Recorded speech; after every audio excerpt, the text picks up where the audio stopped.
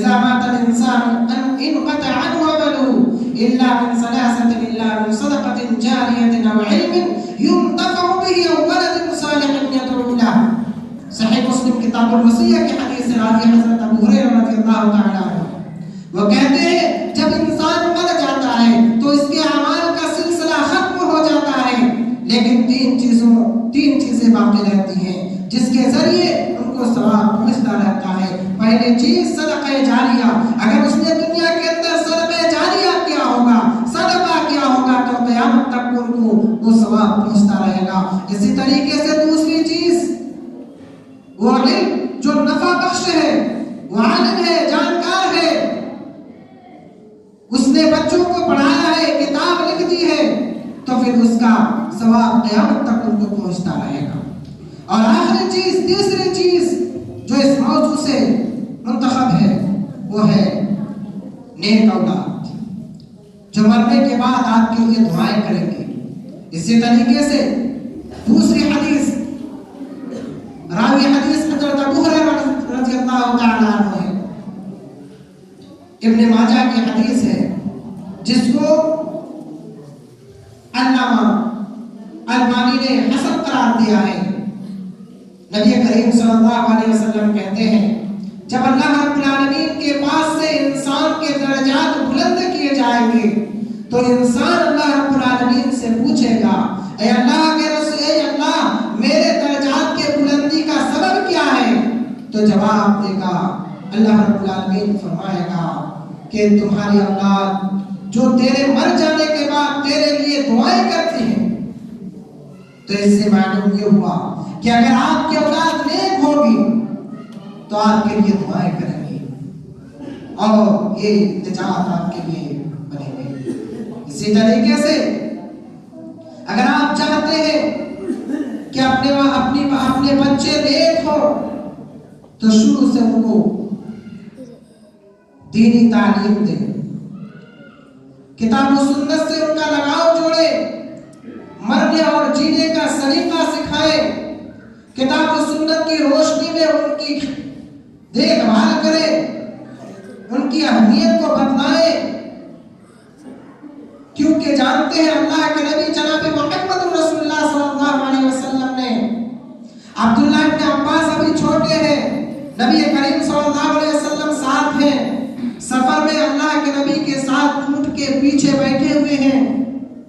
نبی کریم صلی اللہ علیہ وسلم فرماتے ہیں بچہ میں تجھے کچھ سکھلا رہا ہوں، اس کو یاد رکھ لینا۔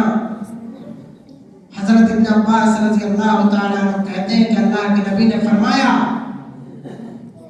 تو اللہ کی حفاظت کر وہ تیری حفاظت کرے گا، تو اللہ کی حفاظت کر وہ تیری مدد کرے گا، اور جب تو سوال کر تو صرف اللہ رب العالمین سے سوال کر، اور جب تو مانگ تو صرف اللہ رب العالمین سے مانگ، اور اگر ساری امت مل کر تجھے کچھ نقصان پہنچانا چاہے تو اتنا ہی نقصان پہنچا سکتے جتنا اللہ رب العالمین نے تیرے مقدر میں لکھ چکا ہے، اور اگر سارے کے سارے امت مل کر تجھے کچھ نقصان نفع پہنچانا چاہے تو اتنا ہی نفع پہنچا سکتے جتنا اللہ رب العالمین نے تیرے مقدر میں لکھا ہے۔ اس حدیث سے یہ معلوم ہوا کہ جب بھی ہم سوال کریں تو صرف اللہ رب العالمین سے سوال کریں، مدد طلب کریں تو اللہ رب العالمین سے کریں۔ اسی طریقے سے ایک دوسری حدیث جو بہت اہمیت کی حدیث ہے، بہت عظمت والی حدیث ہے، اللہ کے نبی بچوں سے کس طریقے سے وہ پیش آتے ہیں، اور ہر بچہ جانتے ہیں جب پیدا ہوتا ہے کوئی بھی بچہ کسی بھی قوم میں کسی بھی قوم کے ماننے والا کے گھر میں جب بچہ پیدا ہوتا ہے تو وہ نہ یہودی ہوتا ہے، نہ مجوسی ہوتا ہے، نہ نصرانی ہوتا ہے، صرف وہ دین اسلام میں پیدا ہوتا ہے، کیونکہ نبی کریم صلی اللہ علیہ وسلم کی حدیث موجود ہے، بخاری شریف کی حدیث ہے، نبی کریم صلی اللہ علیہ وسلم فرماتے ہیں ما من مولود الا یولد علی الفطرہ فابواہ او یہودانہ او ینصرانہ او یمجسانہ، کہ جب بچہ پیدا ہوتا ہے تو دین فطرت پر پیدا ہوتا ہے، لیکن اس کے بعد اس کے والدین اس کو یہودی یا مجوسی یا تو نصرانی بنا دیتے ہیں۔ اس حدیث سے معلوم ہوا کہ اگر آپ اپنے والدین اپنے بچے کو